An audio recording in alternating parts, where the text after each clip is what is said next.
And it's possible that the federal government may have inadvertently legalized intoxicating products derived from the cannabis sativa plant. And I could tell you, they absolutely did not think they were doing that. Right.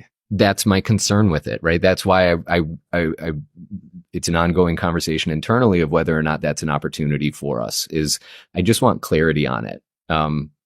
But if in fact that is, you're able to produce intoxicating products from what is technically a hemp plant, then I think it challenges existing cannabis state laws and programs that have been put in place, because you could have the same product being sold across the street at an unlicensed, unregulated, traditional retail storefront.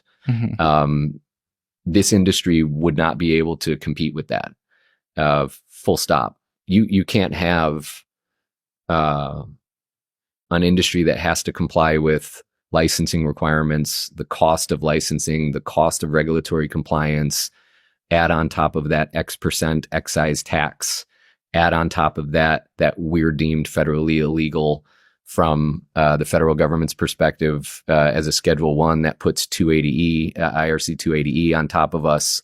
You can't have, that industry can't possibly compete with an identical product, truly identical, being sold at a store that doesn't have to pay for a state license, doesn't have to comply with state regulatory structures and the cost of those, doesn't have to pay that excise tax, can take credit cards, can raise capital, can go public on U.S. exchanges, doesn't have 280E. Can file copyrights and stuff. Absolutely. Yeah. So one way or another, these two things have to be reconciled. So it might be an incredible opportunity that can't be ignored, or that could change and things shift back over to here. My desire from all of it is to get clarity. Yeah. And again, have this subject matter as a whole, whether that is right or wrong with that language and the interpretation of the language and that opportunity that creates. My desire would still be, though, then, okay, whatever it is, that if your business is in that realm, you have to accept and incorporate the obligation to be responsible and respectable.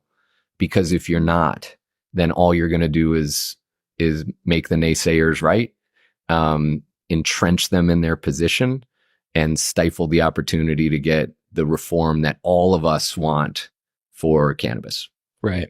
Right. So it sounds like you're basically saying if it was a little bit more of a firm foundation under that, and not so much of it, because like you say, I've seen those things from the DEA and the FDA, and I mean, like you say, yeah, the language of the law seems very clear, but when you have other people with some pretty big authority saying, we don't see it that way, it's like, do I want to step on that lily pad? Yeah. And the issue is the people who are saying that we don't see it that way in that legislative branch,